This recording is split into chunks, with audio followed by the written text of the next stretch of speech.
En Estados Unidos, la violencia política siempre ha sido asesinato. La nación nacida en la revolución no es ajena al derramamiento de sangre en la política. Los líderes fueron abatidos repetidamente, causando conmoción nacional. Desde radicales de izquierda hasta populistas y hombres respetados por ambos lados. La lista es más larga de lo que imaginas y dejó cicatrices que cambiaron al país.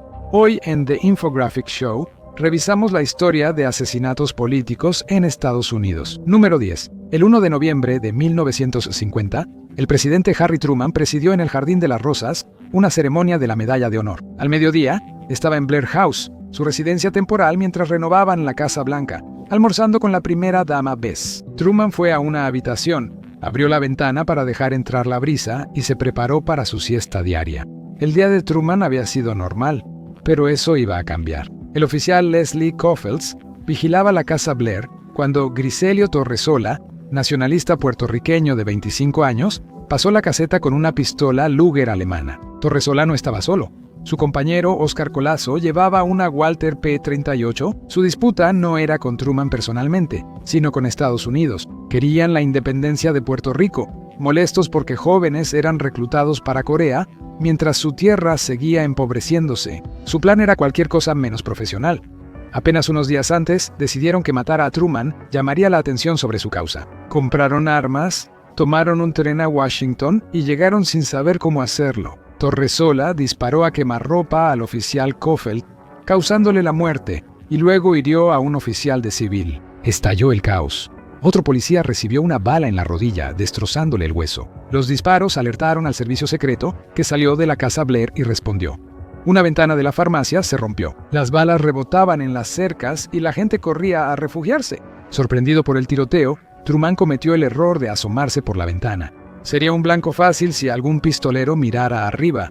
Alguien gritó que el presidente se agachara. Truman obedeció de inmediato, probablemente salvando su vida. Palazzo recibió un disparo en el pecho y se desplomó en las escaleras de la Casa Blair. Keffelt, gravemente herido, se apoyó en la caseta de vigilancia y disparó su arma de servicio. Su bala impactó a Torresola en la cabeza, matándolo al instante.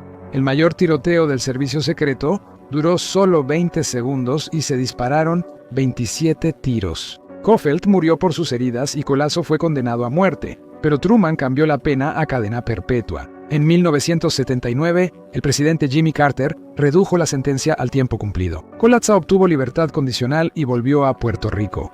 Ahora hablemos de un asesinato con una gran conspiración de fondo. En 1933, el alcalde de Chicago, Anton Chermak, no tenía vínculos con el bajo mundo criminal. Un inmigrante checo que llegó a Estados Unidos sin nada, ascendió en las filas del Partido Demócrata y llegó al poder durante la Gran Depresión. La desesperación impulsaba el crimen y el contrabando de alcohol. Chicago era peligrosa entonces. 4 años antes, la masacre del día de San Valentín dejó 7 mafiosos muertos, asesinados por hombres disfrazados de policías. No hubo condenados, pero la mayoría apuntaba al grupo de Chicago de Al Capone. Chermak juró limpiar el ayuntamiento y enfrentarse a la corrupción política, y eso le ganó enemigos muy poderosos. Por eso Chermak viajó a Miami para ver al presidente Franklin D. Roosevelt, recién llegado de pescar en las Bahamas. Chermak buscaba ayuda federal y dinero para su misión. Esa noche, Roosevelt se paró en el asiento trasero de su convertible descapotable y dio un breve discurso a la multitud reunida. Al avanzar para saludar a los dignatarios, incluido Chermak, se oyeron disparos. Giuseppe Zangara, entre la multitud, disparó 5 veces. Falló completamente a Roosevelt, pero una bala alcanzó a Chermak en el pulmón. 4 transeúntes también resultaron heridos. Zangara, inmigrante italiano, fue sometido de inmediato e insistió en no tener resentimiento personal contra Roosevelt. Cito: «Me cae bien Roosevelt, pero no me gustan los presidentes», gritó, y agregó que deberían asesinar a todos los gobernantes. Chermak murió 3 semanas después. Las versiones difieren sobre sus últimas palabras. Una versión dice que le dijo a Roosevelt: «Me alegra que fuera yo y no tú». Otra afirma que le advirtió: «El país te necesita». Zangara fue ejecutado en la silla eléctrica de Florida, Old Sparky, solo un mes después del tiroteo. 2.300 voltios acabaron con su vida. Las teorías del tiroteo se difundieron rápido. ¿Por qué un vagabundo de Italia, la cuna de la mafia y sin un motivo político claro, atacaría a Roosevelt? El registro oficial indica que Zangara apuntó a Roosevelt, pero rumores sugieren que la lucha de Cermak contra la mafia y funcionarios corruptos pudo sellar su destino. Como notarás, los asesinatos en Estados Unidos pocas veces son simples. Número 8. Huey Long, demócrata y gobernador 40º de Luisiana, 1928-1932, fue muy polémico. A Huey Long lo han llamado desde populista radical hasta demagogo fascista, principalmente por los medios. Pero Huey Long no era un político común. Creció en la zona rural y pobre de Luisiana. Trabajó como vendedor ambulante y luego se dedicó al derecho y la política. Atraía multitudes, luchaba contra la desigualdad y denunciaba a una oligarquía oculta tras la política exterior de Estados Unidos. Pedía mayores impuestos a ricos y redistribuir la riqueza. Críticos lo llamaron dictador potencial y populista que quería el poder para él y sus cercanos. Como gobernador sí centralizó la autoridad, gobernando con lo que muchos describieron como mano de hierro. Para sus seguidores, especialmente los pobres en Luisiana durante la Gran Depresión, era un héroe real. No confiaban en los bancos ni en Washington. Confiaban en Long. En los años 30, al prepararse para la presidencia en 1936, Franklin Roosevelt admitió temer más a Long que a nadie, pues podía dividir al Partido Demócrata. Había conquistado a muchos estadounidenses, pero no terminó bien. En 1935, ya se rumoreaba que Long no viviría mucho más. Dijo que había sufrido incendios intencionales y disparos desde autos, y temía el secuestro de su familia. Si exageraba o no, sigue siendo motivo de debate. Gregorio Davis, ayudante del sheriff de Luisiana, afirmó haber descubierto accidentalmente un club secreto de asesinatos de médicos, empresarios y abogados que planeaban eliminar a Long. Pero no hay pruebas sólidas de que fuera cierto. El 8 de septiembre de 1935, Long estaba en el Capitolio del estado de Luisiana, en Baton Rouge, para una sesión legislativa especial. Mientras caminaba por un pasillo, el doctor Carl Weiss se acercó y le disparó en el abdomen. Los guardaespaldas de Long, llamados los rompecráneos, dispararon y mataron a Weiss al instante en una balacera. Long falleció 2 días después en el hospital. Sus últimas palabras fueron: «Dios, no dejes que muera, tengo mucho por hacer». ¿Por qué Weiss lo hizo sigue siendo un misterio? La versión oficial dice que buscaba venganza, porque Long quería destituir al suegro de Weiss, el juez Benjamin Pavey. Long tenía muchos enemigos: políticos, magnates del petróleo, banqueros, jueces y dueños de medios que lo despreciaban. La verdad no era blanco y negro. Long era adorado por muchos y no solo por los pobres. Incluso los intelectuales lo admiraban. Era único. Quizá no tan malo como decían sus enemigos y sin duda una amenaza para el status quo, pero sí concentró mucho poder en él mismo. El gobierno no probó conspiración, pero Roosevelt seguramente se tranquilizó al ganar por amplia mayoría en 1936. Si Huey Long vivía, quizá la victoria no era tan segura. Y así terminó otro capítulo oscuro, aunque no por mucho tiempo. Número 7. El 17 de junio de 2015, un hombre entró a una iglesia afroamericana en el centro de Charleston, Carolina del Sur, y abrió fuego contra la congregación. 9 feligreses, entre ellos el pastor Clementa C. Pinckney, fueron asesinados en su templo. La pregunta en boca de todos era: ¿por qué? ¿Por qué masacrar a familias que no le habían hecho daño a nadie? A los 13 años, Pinckney empezó a predicar en su iglesia y a los 18 ya era pastor. En 1996, fue el afroamericano más joven elegido para la Asamblea General de Carolina del Sur. Con 23 años, era una estrella en ascenso destinada a una carrera política, pero el servicio público genera enemigos. Pinckney fue directo sobre derechos civiles, control de armas e inequidad. Como hombre negro en la política predominantemente blanca de Carolina del Sur, su sola presencia desafiaba al viejo orden. Para algunos, eso lo convirtió en un objetivo. La noche de la masacre, Pinckney no solo era senador estatal, sino también el pastor de la iglesia, Emanuel Iglesia Episcopal Metodista Africana. La policía arrestó rápidamente a Dylan Roof, de 21 años, con su complexión delgada y cara de niño, parecía más un adolescente que un asesino político. Bajo interrogatorio, admitió la verdad. Su motivo era el odio racial. Quería provocar una guerra racial. Su sitio web tenía un manifiesto con supremacía blanca y neonazismo. Aunque era mayor, sus creencias eran muy radicales. Roof cumple varias cadenas perpetuas en una prisión federal, donde pasará el resto de su vida consumido por el odio o quizá el arrepentimiento. Pinckney no era su única víctima prevista. Roof había considerado atacar escuelas u otras iglesias en cualquier lugar donde pudiera matar personas negras. Emmanuel A. Amy fue elegido por su importancia histórica en la vida afroamericana y porque Roof quería seleccionar a sus víctimas. Al menos con esta historia fue claro y sencillo. Con la siguiente, las conspiraciones durarían hasta el día de hoy.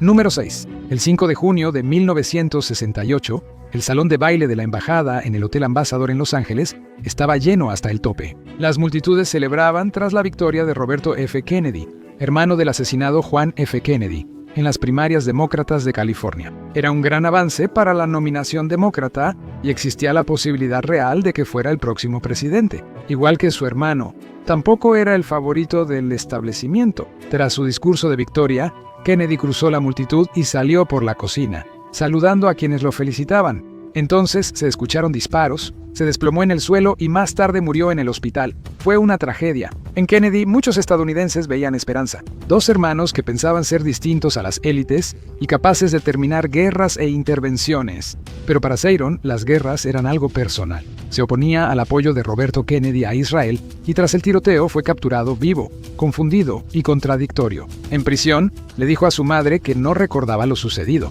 Con los años, su historia cambió. Pero de anciano sigue negando la responsabilidad del disparo fatal. Bobby tenía muchos enemigos: crimen organizado, política exterior belicista y rivales políticos nacionales. Hablaba de una revolución en Estados Unidos por dignidad, libertad económica, reforma social y libertad política. Para muchos, esa retórica era genuina. Los ideales elevados pueden ser peligrosos y la historia muestra que generan sospecha y esperanza. Número 5. El 21 de febrero de 1965, 100 seguidores de Malcolm X se reunieron en el Audubon Ballroom de Harlem esperando escucharlo hablar.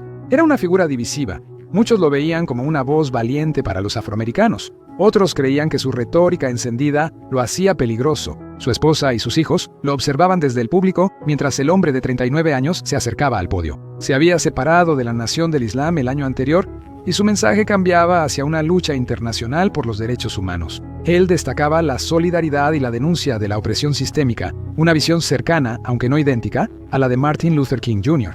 Poco después de que Malcolm empezara a hablar, hubo un alboroto en la parte trasera. Un hombre gritó desviando la atención del escenario. Luego, disparos atravesaron el salón. Un atacante avanzó con una escopeta recortada y le disparó a Malcolm en el pecho. Otros lo siguieron armados mientras sus guardaespaldas intervenían. En menos de un minuto, yacía mortalmente herido en el escenario, alcanzado más de 20 veces.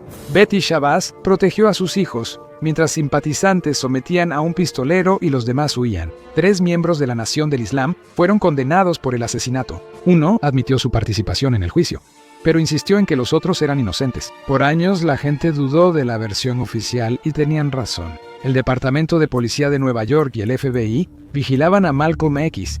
Documentos y testimonios recientes revelan que se ocultaron pruebas clave a los abogados y al público. Pruebas que, según fiscales y el Proyecto Inocencia, afectaron la imparcialidad de los juicios. Esa evidencia impulsó una nueva revisión del caso.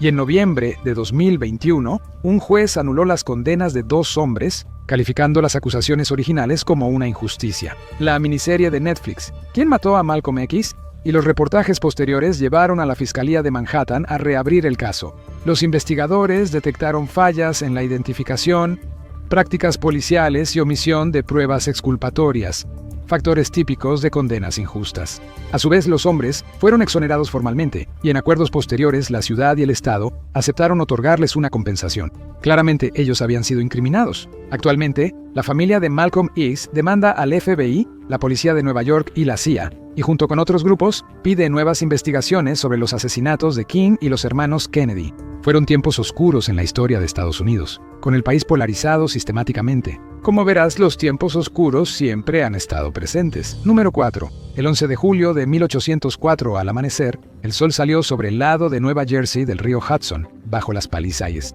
2 hombres se alistaban para un duelo, la oscura forma en que los caballeros resolvían asuntos de honor. No fue exactamente un asesinato, pero fue algo parecido. Aaron Burr Jr., vicepresidente con Thomas Jefferson, y Alejandro Hamilton, primer secretario del Tesoro de la Nación. Para Alejandro Hamilton, los duelos eran asunto serio. 2 años y medio antes, su hijo Felipe, de 19 años, murió en un duelo casi en el mismo lugar. Con ironía, Alejandro Hamilton ayudó a aprobar la ley antiduelos de Nueva York tras la muerte de su hijo. Ahí estaba, pistola en mano. Con un largo historial de disputas, se consideraba un hombre de honor. Detestaba a Burr, llamándolo corrupto y peligrosamente egoísta. Ambos sabían que los duelos eran ilegales, así que sus segundos apartaron la mirada en el momento crucial para mantener una negación plausible. Las pistolas eran un par de Wegdon y Barton. Las versiones varían, pero parece que Hamilton disparó deliberadamente lejos, una práctica llamada desperdiciar el tiro. Burr no lo hizo. Su bala alcanzó a Hamilton en el abdomen, dañándole el hígado y la columna vertebral. Hamilton murió al día siguiente, el 12 de julio. Burr fue acusado de asesinato tanto en Nueva York como en Nueva Jersey, pero los cargos fueron retirados después. Políticamente, su carrera terminó. Después evitó un cargo de traición en el sur y se fue a Europa. Años después regresó a los Estados Unidos y murió en Nueva York en 1836 a la edad de 80 años. Los 3 asesinatos siguientes fueron eventos clave que marcaron la historia de Estados Unidos. Número 3. Durante los días oscuros de la Guerra Fría, la CIA apoyó a hombres peligrosos en toda Sudamérica. El objetivo era mantener la influencia estadounidense y frenar los levantamientos de izquierda. En la Operación Cóndor, la ayuda y el intercambio de inteligencia de Estados Unidos equiparon y entrenaron a fuerzas que luego fueron escuadrones de la muerte para dictadores. La agencia también canalizó dinero y apoyo político que sostuvo años de brutal represión. Uno de los hombres que recibió esta ayuda fue el dictador chileno Augusto Pinochet, un hombre brutal cuyas fuerzas policiales torturaron, asesinaron y desaparecieron a miles de activistas chilenos. Esta era la dura realidad del equilibrio de poder. Mientras los estadounidenses escuchaban palabras como libertad y derechos, horrores se desarrollaban lejos de la vista del público. Documentos desclasificados muestran que la CIA sabía de los abusos de Pinochet, pero priorizó la geopolítica sobre la justicia. En 1976, el secretario de Estado Henry Kissinger advirtió a funcionarios chilenos que no cometieran asesinatos en Estados Unidos. Eso avergonzaría a Washington. Pero el 21 de septiembre de 1976 ocurrió. Orlando Letelier, un diplomático y crítico abierto de Pinochet, fue asesinado en Washington, Distrito de Columbia. Letelier había sido un alto funcionario en el gobierno democrático de izquierda de Salvador Allende, sirviendo como ministro de Relaciones Exteriores y luego como embajador de Chile en Estados Unidos. Más tarde huyó al exilio después del golpe respaldado por la CIA que derrocó a Allende. Letelier creía que estaba seguro en suelo estadounidense. Una mañana, mientras conducía cerca de Embassy Row con Ronnie Moffat y Michael, su auto explotó. Michael sobrevivió e intentó ayudar.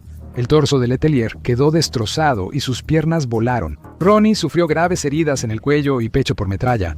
Letelier y Ronnie murieron después por sus lesiones. Tener un asesinato político en Washington, y además en hora pico, era algo inadmisible. Varias personas fueron arrestadas. Investigaciones posteriores vincularon el complot con la Dirección de Inteligencia Nacional, la policía secreta de Pinochet. La CIA concluyó que había pruebas claras de que Pinochet ordenó personalmente a su jefe de inteligencia cometer el asesinato. Un escritor político lo describió como el acto de terrorismo internacional más descarado cometido en la capital de Estados Unidos, antes del 11 de septiembre. Algunos historiadores y periodistas han argumentado que los responsables de la política estadounidense, incluido Kissinger, hicieron la vista gorda o incluso protegieron a Pinochet, pero nunca se ha demostrado una prueba directa de la implicación personal de Kissinger en el complot. Número 2. Algunos dicen que el término ultraderecha se usa demasiado, pero describe adecuadamente a Jorge Lincoln Rockwell, fundador del Partido Nazi Americano. Él pensaba que los judíos debían ser exterminados y apoyaba deportar a los afroamericanos. Nacido en 1918 e hijo de artistas de vodevil, su juventud estuvo marcada por violencia y abuso psicológico. Después se unió a la Marina de Estados Unidos en la Segunda Guerra Mundial. Sus opiniones extremas surgieron en la era de Joseph McCarthy, cuando McCarthy alertó sobre la subversión comunista en Estados Unidos. Por esa época, Rockwell leyó Mi lucha de Adolf Hitler, que más tarde afirmó que le dio la luz clara de la razón y la comprensión. Tras dejar la Marina en 1954, Rockwell conoció personas que creían que los judíos eran parásitos y que Martin Luther King servía a los judíos. Más tarde fundó la Unión Mundial de Nacionalsocialistas de Libre Empresa, que acortó a Unión Mundial de Nacionalsocialistas, y eso se convirtió en el Partido Nazi Americano, o Partido Nazi Americano en 1959. Se esforzó mucho por hacer popular su partido nazi, creando la mayoría cristiana blanca unida e intentando revivir el cuerpo juvenil blanco para aumentar la membresía, pero afortunadamente nunca realmente funcionó. En 1965, al postularse para gobernador de Virginia, obtuvo poco más de 5.700 votos, cerca del 1%. Aún así, Rockwell continuó predicando su filosofía de poder blanco, pero no duraría mucho. Sabía que era un hombre marcado y que ya habían intentado dispararle, pero no tenía dinero para guardaespaldas. Esa mañana, desayuné con los demás miembros del partido. El plan era ir a Washington, Distrito de Columbia, y distribuir el primer número de su periódico poder blanco. El grupo salió de la sede en Arlington al mediodía, pero Rockwell se detuvo en una lavandería cercana. Adentro, dijo que olvidó algo y volvió a su auto. Justo cuando comenzó a retroceder, el sonido de disparo rompió el aire, provenientes de un techo cercano. 2 balas atravesaron el parabrisas. Una falló, la otra le dio a Rockwell en el pecho. Salió del auto, señaló el techo de la lavandería y se desplomó. Murió minutos después por sus heridas. Fue una noticia importante. Su padre dijo que no le sorprendía y que quizá quería dejar atrás el lío nazi. Él temía más a sus hombres que lo que la gente le temía a él. Las reacciones fueron mixtas. Algunos aplaudieron. Algunos dijeron que no hay justificación para la violencia, sin importar opiniones. Grupos judíos condenaron el asesinato. Grupos neonazis de todo el mundo estaban indignados. Pero, ¿quién fue? Parece que el papá de Rockwell tenía razón. Fue uno de los propios hombres de Rockwell, su ex jefe de propaganda y ex marine estadounidense John Patler, quien se había unido al partido nazi americano en 1960. Patler, de origen griego, tenía problemas con los puristas de la teoría de la raza superior. También se decía que causaba problemas, formaba camarillas y era duro con quienes estaban en su contra. Patler adoraba a Rockwell y siempre le fue leal, pero Rockwell pensó que tenía que dejarlo ir. Había demasiados problemas. Un psiquiatra sugirió que la adoración de Patler era homosexualidad reprimida, lo que molestó a muchos seguidores de Rockwell. Patler recibió 20 años, pero salió en libertad después del síndrome de inmunodeficiencia adquirida en 1975. Luego recibió otros 6 años por posesión de marihuana y violar su libertad condicional. En 2012, su hijo dijo que Patler lamentaba su pasado y pensaba que debió apoyar a Martin Luther King Jr., pero otros aseguran que nunca cambió. Hasta 2017, se afirmaba que todavía elogiaba las marchas de supremacistas blancos. Número 1. El 27 de noviembre de 1978, la presidenta de la Junta de Supervisores de San Francisco, Dianne Feinstein, reunió al personal en el ayuntamiento. Entre lágrimas, les informó que el alcalde George Moscone y el supervisor Harvey Milk habían sido asesinados a tiros. El asesino era Daniel James White, exoficial de policía, bombero y luego supervisor de la ciudad. Un mes antes de los asesinatos, él renunció a la junta e intentó recuperar su puesto. Dijo que su salario anual de $9,600, unos $50,000 actuales, no bastaba para mantener a su familia. Moscone había considerado volver a nombrarlo, pero sus asesores se opusieron. La renuncia se mantendría. White estaba furioso. El día de los asesinatos, él metió de contrabando un 38 al ayuntamiento, burlando los detectores y entrando por una ventana. Entró a la oficina de Moscone y mientras el alcalde encendía un cigarro, White le disparó en el pecho y la cabeza a quemarropa. Dejó a su esposa y 4 hijos. White fue con Milk y otro supervisor. Lo llevó a su antigua oficina, cerró la puerta y disparó. Le disparó a Milk en la muñeca, pecho y cabeza. Luego se arrodilló y le dio un último tiro en la cara. White salió, fue a un restaurante, llamó a su esposa para contarle lo sucedido y luego se entregó a la policía. Harvey Milk no era solo un supervisor, fue el primer funcionario abiertamente gay elegido en Estados Unidos, un héroe para quienes defendieron derechos humanos, causas laborales y lucharon contra la discriminación. Él denunció el acoso y la violencia, ganándose la admiración de personas progresistas en todo el país. En los 70, gran parte de Estados Unidos consideraba inaceptable la homosexualidad. Milk recibió amenazas de muerte durante años y era visto como posible objetivo. Los motivos de White eran poco claros. Sus abogados argumentaron que él había estado clínicamente deprimido, en parte como resultado de comer pastelillos Twinkies azucarados. Esto se conoció como la defensa Twinkie. La parte de los Twinkies no era tan importante. El juicio destacó su capacidad disminuida y el jurado lo halló culpable de homicidio voluntario, no de asesinato. El veredicto causó disturbios. White cumplió poco más de 5 años, pero 18 meses después de su liberación, su depresión lo superó. Estados Unidos ha tenido asesinatos políticos. Pero, ¿qué tal oír la historia desde el otro lado? Mira la increíble pero real historia de un asesino de la vida real para escuchar la impactante historia, o haz clic en este video en su lugar.